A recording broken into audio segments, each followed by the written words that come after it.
Je me permets de souligner quelques points de son intervention qui fera les ponts aux interventions suivantes, notamment la question du rapport entre la pensée de Derrida et les institutions, qui me semble centrale, même pour la méta-réflexion sur les colloques d'aujourd'hui. Après, la question des guillemets, la multiplication des guillemets, qui est un des points qui sont au centre de la réflexion de Maurizio Ferrari sur l'héritage de la postmodernité, et les rapports aux revenants, avec lesquels je donne la parole à Yves Hersant, qui nous parlera de Derrida et les spectres. Merci aux organisateurs d'avoir pris cette belle initiative. Merci aux assistants d'être venus nombreux. Et pardon à Pierre Bouretz d'avoir laissé le spectre de Pascal Augier au-dessus de sa tête pendant qu'il parle. Alors, pour introduire à la question de la spectralité chez Derrida, question qui peut surprendre ceux et seulement ceux qui ne sont pas familiers de l'œuvre de Derrida, je ferai un grand saut en arrière. Je vais remonter loin dans le passé, 1674, ce mois de septembre, un certain Hugo Boxel, docteur en droit, adresse une lettre à Spinoza. Une lettre qui commence en ces termes, je cite, « Je vous écris, cher ami, parce que j'ai le désir de connaître votre pensée sur les apparitions, les spectres et les revenants. Croyez-vous qu'ils existent ?» Et à ce Boxel, qui croit effectivement à l'existence des spectres, sauf, par parenthèse, ceux qui seraient de sexe féminin. Il admet des spectres mâles, mais l'idée de spectre femelle lui paraît impossible parce que les spectres ne peuvent pas se reproduire. Donc, à ce curieux personnage, le philosophe répond avec un mélange de rigueur et d'humour, qu'on retrouve d'ailleurs chez Derrida, répond 3 lettres, et en substance, il lui répond avec courtoisie, mais de plus en plus de fermeté, que les spectres et la croyance aux spectres sont des puérilités. C'est le mot qu'il emploie, en tout cas dans la traduction française. Il ajoute aussi, d'ailleurs, exemple de son humour, « Je m'étonne que ceux qui ont vu des spectres nus n'aient pas regardé leur sexe. » Et il conclut une de ses lettres en disant « Il n'y a pas de spectre, à moins que, citation, l'on appelle spectre les choses que nous ignorons. Alors, je n'en nierai pas l'existence, car il y a une infinité de choses que j'ignore. » Cette anecdote pour vous rappeler que la philosophie dite classique n'aime pas les spectres. Et que cette question, qui a été longtemps et fréquemment abordée au XVe, au XVIe, au XVIIe siècle, a suscité chez les philosophes sérieux, c'est-à-dire les philosophes tout court, la plus grande méfiance dans le contexte surtout de la chasse aux sorcières. Chez Derrida, au contraire, les spectres sont partout. Mais ce ne sont pas les mêmes spectres, évidemment. Il ne s'agit pas des inepties, comme dit encore Spinoza. Il ne s'agit pas de l'âme des morts. Il ne s'agit pas des produits d'une imagination trop titillée.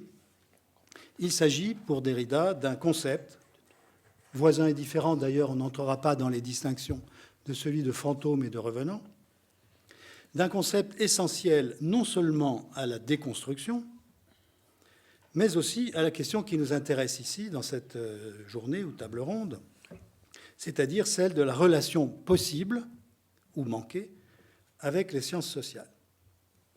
Alors, pour nous mettre en train, je vous rapporterai 2 formules, et 2 seulement, pour le moment, de Derrida, qui donnent le ton. Première citation, « Être hanté par un fantôme, dit-il, c'est avoir la mémoire de ce qu'on n'a jamais vécu au présent. » Vous réentendrez cette formule de sa propre voix dans quelques minutes.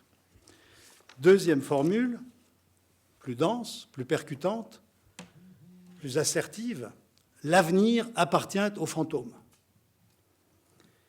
Eh bien, aujourd'hui, dans cette salle où nous l'évoquons, je crois qu'il n'est pas sans pertinence d'assurer le retour, la revenance, la remise en circulation de cette formule à la fois capitale et malicieuse.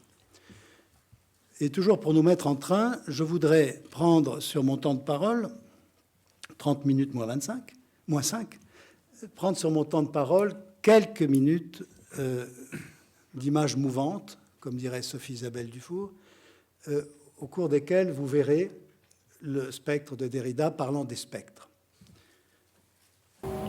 Être hanté par un fantôme, c'est avoir la mémoire de ce qu'on n'a jamais vécu au présent. Avoir la mémoire de ce qui, au fond, n'a jamais eu la forme de la présence. She met him many times. She asked him about Kafka, Heidegger, Marx and Freud.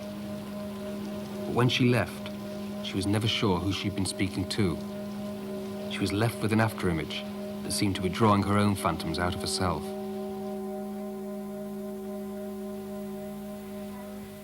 Je voudrais vous demander une chose.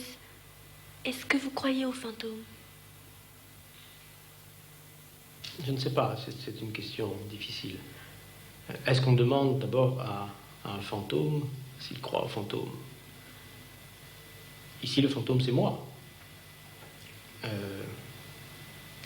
Dès lors qu'on me demande de jouer mon propre rôle dans un scénario filmique plus ou moins improvisé, j'ai l'impression de laisser parler un fantôme à ma place. Paradoxalement, au lieu de jouer mon propre rôle, je laisse, à mon insu, un fantôme me ventriloquer, c'est-à-dire parler à ma place. Et c'est ça qui est peut-être le plus amusant. Le cinéma est un art, une fantomachie, si vous voulez. Et je crois que le cinéma, quand on ne s'y ennuie pas, c'est ça. C'est un art de laisser revenir les fantômes. Alors c'est ce que nous faisons ici. Donc, si je suis un fantôme, c'est-à-dire si actuellement, croyant parler de ma voix, précisément parce que je crois parler de ma voix, je la laisse parasiter par la voix de l'autre, pas de n'importe quel autre, mais de mes propres fantômes, si on peut dire, à ce moment-là, il y a des fantômes. Et ce sont eux qui vont vous répondre, qui vous ont peut-être déjà répondu. Tout ça, c'est aujourd'hui, ça doit se traiter, me semble-t-il, dans un échange entre l'art du cinéma, dans ce qu'il a de plus inouï, de plus inédit finalement, et quelque chose de la psychanalyse. Je crois que cinéma plus psychanalyse égale science du fantôme. Vous savez, Freud, toute sa vie, a eu affaire au problème du fantôme. Voilà, le téléphone, c'est le fantôme. Je vais. Allô? Yes. Alors, ça, c'était une voix fantomatique. C'était quelqu'un que je ne connais pas, qui aurait pu me raconter n'importe quelle histoire, qui venait des États-Unis, bon, en se présentant de la part d'un ami, etc., etc. Bon, ce que Kafka dit de la correspondance, des lettres, enfin, de la relation épistolaire, ça vaut aussi pour la relation téléphonique. Et je crois qu'aujourd'hui, tout le développement de la technologie des télécommunications, au lieu de restreindre l'espace des fantômes, comme on pourrait le penser. On pourrait penser que la science, aujourd'hui, la technique, laisse derrière eux l'époque des fantômes, qui était l'époque des manoirs, d'une certaine technologie de fruste, enfin d'une certaine époque périmée, alors que je crois au contraire que l'avenir est aux fantômes et que la technologie moderne de l'image, de la cinématographie, de la télécommunication décuple le pouvoir des fantômes et le retour des fantômes. C'est au fond pour tenter les fantômes que j'ai accepté de figurer dans un film en me disant que peut-être on aurait les uns et les autres la chance de laisser venir à nous des fantômes de Marx, fantômes de Freud, fantômes de Kafka, fantômes de cet Américain, vous, Bon, je vous connais depuis ce matin, mais déjà, vous êtes traversé pour moi par toutes sortes de figures fantomatiques. Donc, je ne sais pas si je crois ou si je ne crois pas aux fantômes, mais je dis, vive les fantômes. Et vous, est-ce que vous y croyez aux fantômes? Oui, certainement. Oui, absolument. Maintenant, absolument. Maintenant, certainement. Ce que je viens de vous projeter est un extrait du film de Ken McCullen, Ghost Dance. Et je remercie au passage Sophie Isabelle Dufour, ici présente, de m'avoir prêté le DVD, qui n'est pas facile à trouver. Alors maintenant que vous êtes familiarisé ou refamiliarisé avec les fantômes d'Héridien, je voudrais en un premier temps et très brièvement vous rappeler le parcours qui a conduit Derrida à cet intérêt soutenu pour la spectralité, avant de vous présenter quelques domaines dans lesquels cette réflexion sur les spectres a intéressé ou a pu intéresser ou aurait dû intéresser notre école.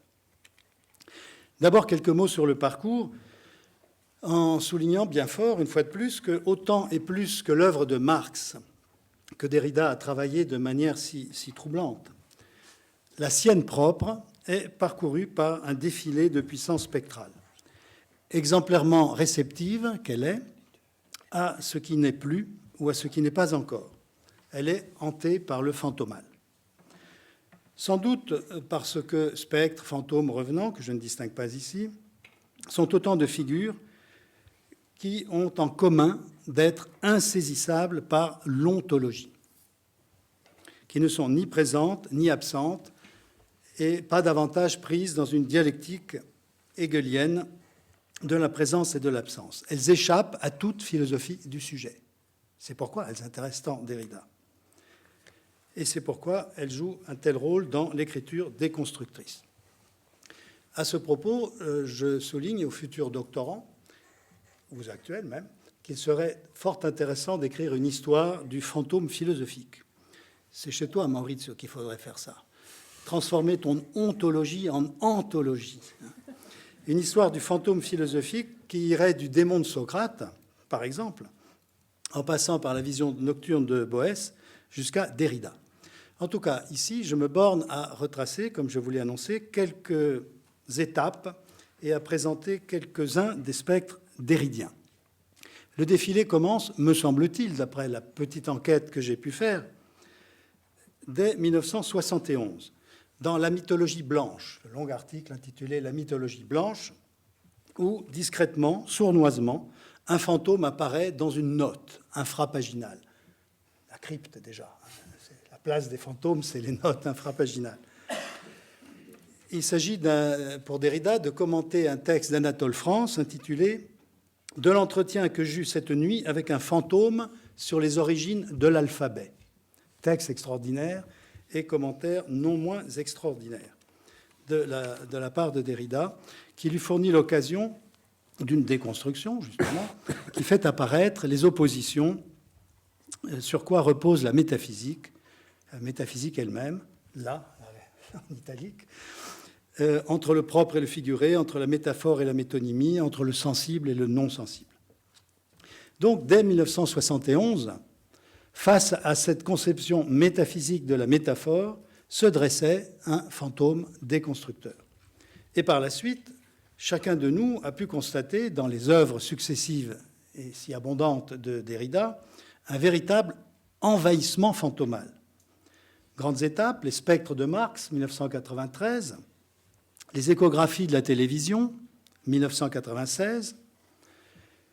Plus tard, un texte peut-être moins connu, publié dans les Cahiers du cinéma, avril 2001, où Derrida rappelle, et il le faisait déjà dans l'extrait que vous avez vu, qui date de 82, rappelle combien l'expérience cinématographique appartient à la spectralité.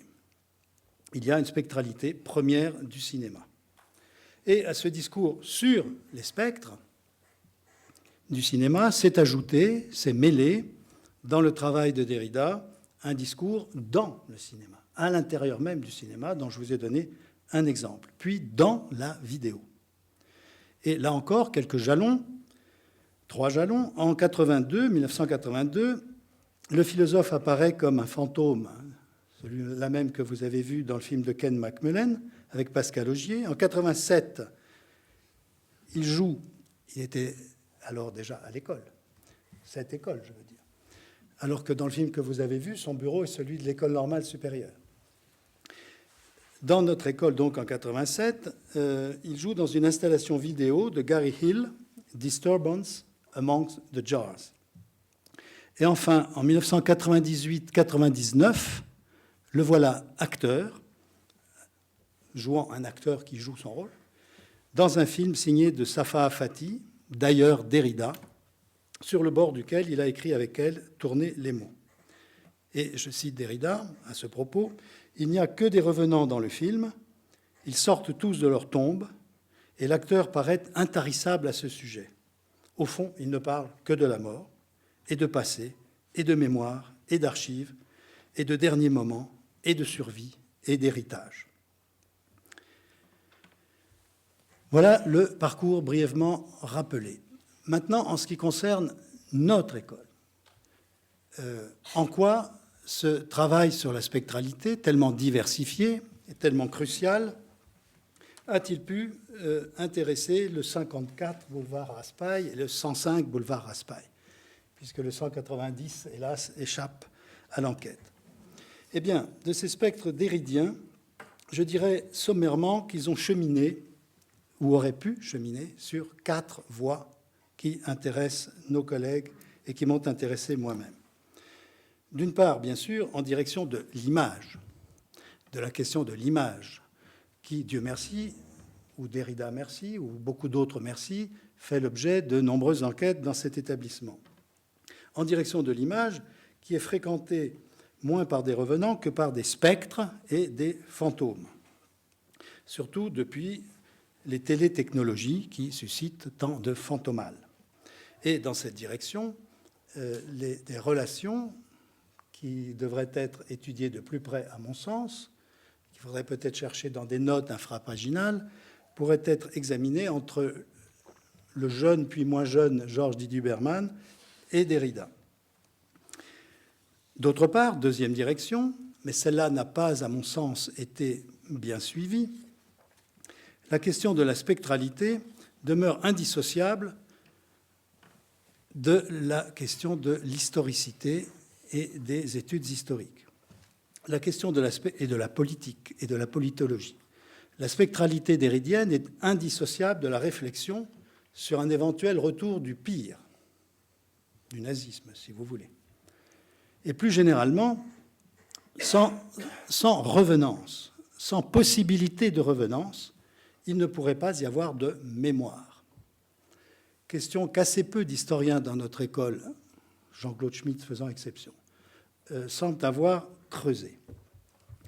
Et sur ce point encore, dans cette perspective qu'il me faut refermer à peine ouverte, peut-être faudrait-il rapprocher la pensée de Jacques Derrida de celle d'Aby Warburg, qui, dans son travail sur la Renaissance, a, comme vous savez, si étroitement noué le fantomal et le retour de l'antique. Et c'est sur ce point que j'aimerais questionner Georges Didier Berman, mais il n'est pas là. En revanche, dans les 2 autres directions que je voudrais évoquer pour finir, le rôle de Derrida me semble avoir été déterminant.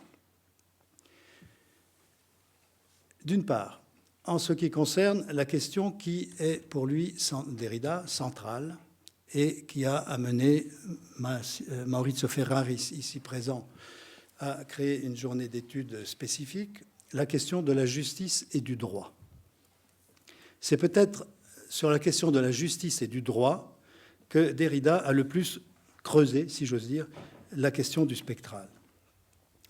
Et j'ai le soupçon, pas la preuve, que des échanges ont eu lieu, lorsqu'il en était encore temps, sur ces questions, entre Jacques Derrida d'une part et Yann Thomas, notre regretté collègue Yann Thomas d'autre part, dont beaucoup d'entre vous connaissent le travail sur le droit romain en particulier. Il y a des points de contact qui mériteraient d'être examinés de plus près. En ce qui concerne en tout cas Derrida, il est évident à quiconque ouvre ses ouvrages et les ouvrages qu'il a consacrés à cette question, évident que la question de la justice porte constamment pour lui au-delà de la vie présente. Et c'est précisément là qu'interviennent les spectres. Je cite Derrida.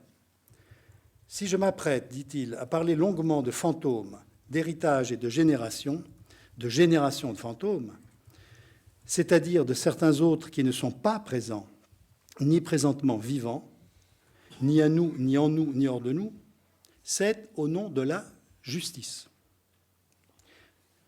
De la justice là où elle n'est pas encore là où elle n'est plus, entendons, là où elle n'est plus présente et là où elle ne sera jamais. Ou encore, rassurez-vous, c'est la dernière longue citation que je vous inflige, mais elle gagne du temps. J'ouvre les guillemets, aucune politique, révolutionnaire ou non, ne paraît possible et pensable et juste, qui ne reconnaisse à son principe le respect, notez au passage ce mot, le respect pour ces autres qui ne sont plus, ou pour ces autres qui ne sont pas encore là, présentement vivants, qu'ils soient déjà morts ou qu'ils ne soient pas encore nés. Citation extraite des Spectres de Marx. Voilà pourquoi la question de la justice et du droit, qui sont deux choses proches et distinctes, est indissociable de celle du fantôme. Et si l'on a le temps, mais il me reste 6 minutes, 7 peut-être, si j'ai de l'indulgence, je voudrais préciser pourquoi il y a un tel rapport entre le spectral et la justice. D'une part, parce que la réflexion de Derrida sur ces questions tourne régulièrement, de manière récurrente, autour de la question de Hamlet, de la pièce de Shakespeare. Hamlet et son père. C'est-à-dire d'un autre spectral qui nous regarde et qui demande justice. Derrida a été littéralement obsédé, hanté, c'est le cas de le dire, par Hamlet, par la question de Hamlet et par la question du spectre qui demande justice. La justice a pour origine déjà, dans cet exemple, la spectralité. Deuxièmement, deuxième raison, la justice, tout rendu de justice, est un moment spectral qui n'appartient plus aux temps ordinaires. D'ailleurs, ça nous renvoie encore à Shakespeare. Vous vous rappelez que « the time is out of joint ». Elle n'appartient pas au temps ordinaire et elle est toujours à venir. La justice est toujours, dans la perspective du messianisme, messianique sans messianisme, qui est celle de Derrida. Ça, c'est pas mon affaire, je renvoie à notre président de séance. Quelque chose qui est à venir. Et enfin et surtout, la justice est hantée par le droit, d'une certaine façon. C'est ce que Derrida appelle le fantôme de l'indécidable. Car, dit-il, un jugement qui ne ferait que suivre et appliquer la loi ne serait pas juste. Pour qu'une décision soit juste, il faut non seulement que le juge suive une règle, mais qu'il réinstaure cette règle en un nouveau jugement. Une décision juste, pour Derrida, que je condense ici, est libre. C'est toujours dangereux de condenser Derrida, mais je n'ai pas le choix. Une décision juste et libre est à la fois normée et non normée. Elle suit le droit et ne le suit pas. Le droit est, en quelque sorte, à la fois maintenu et suspendu. D'où cette notion qui conduit à une aporie, une des apories de la justice.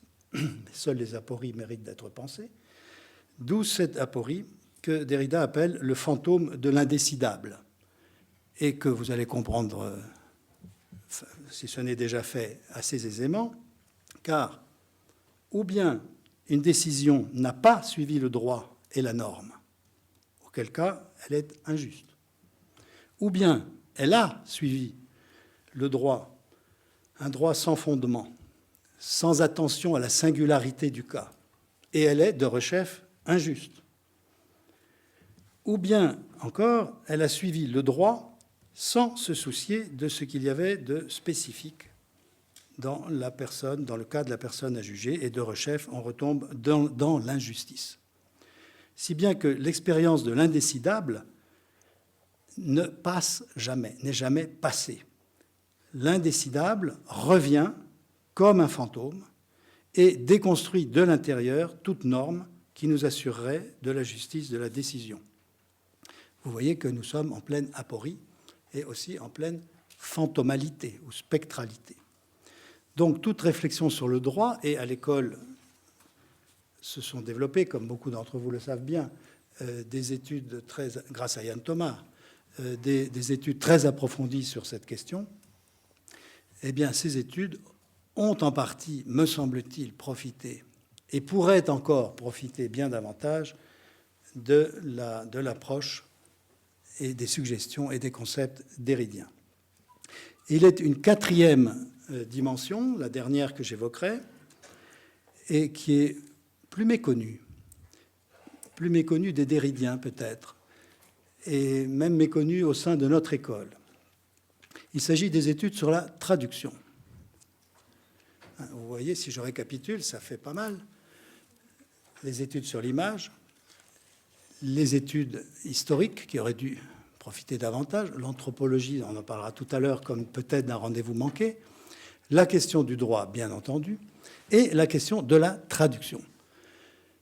Et là, sur ce point, j'ai des éléments précis, puisque une de nos collègues, Fabienne Durand-Bogart, qui a lancé les études sur la traduction à l'école, a tiré de son propre aveu le plus grand bénéfice, non seulement d'ouvrages comme le monolinguisme de l'autre, mais aussi d'ouvrages comme les spectres de Marx.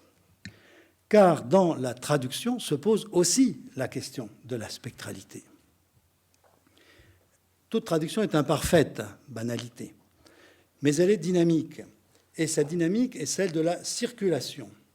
Circulation entre les traductions d'une même œuvre, entre l'œuvre et ses traductions, entre l'œuvre et les autres œuvres, entre les traductions elles-mêmes, entre les traductions et les commentaires. Et cette circulation, vous vous rappelez peut-être d'ailleurs que Ken McCullen a très bien vu la circulation dans le petit bout de film que je vous ai montré. Quand Derrida parle de spectre, il montre des voitures sur une autoroute. Circulation. Cette circulation, qui est éminemment posée dans la question de la traduction, elle abolit, par son mouvement, toute préséance entre l'original et la traduction. C'est une idée reçue que l'original est premier, que la traduction est seconde et ancillaire, etc. Or, toute pratique théorique de la traduction fait voler en éclats ce préjugé. Et le fait voler d'autant plus vite et mieux en éclats qu'aura été prise en compte la pensée dérydienne. L'original, dans les études de traduction, doit être dépossédé de son statut privilégié de cause première, d'origine. Et si vous lisez les spectres de Marx, vous verrez aussi des pages consacrées à la traduction, car Derrida fait du fantôme la figure ou l'image de la mémoire littéraire. Et des traductions d'une œuvre, il fait la manifestation même des fantômes. La traduction est, elle aussi, aporétique, il est impossible de traduire, ce qui ne veut pas dire que ce n'est pas nécessaire. C'est impossible, puisqu'on ne peut pas refaire, dit-il, le coup de génie de l'événement. Mais la traduction est un lieu de mémoire où se gardent et d'où fuient les virtualités de l'original. Il y a une intimité, en somme, de la traduction et de la mémoire. Et toute œuvre, toute grande œuvre en tout cas, est hantée par la traduction. Chaque traduction confronte le texte qu'elle traduit à l'épreuve de l'héritage. Elle est spectrale aussi, dans la mesure où elle dévoile, tout en les voilant, comme font les fantômes, des aspects de l'œuvre jusque-là insoupçonnés. S'il y a parmi vous des traducteurs, ils le savent bien, une des dignités de l'épouvantable travail qu'est la traduction consiste à dévoiler, c'est la première critique en somme, à dévoiler des aspects de l'œuvre dite originale, que l'auteur lui-même n'avait pas vue. Une œuvre est pleine de fantômes.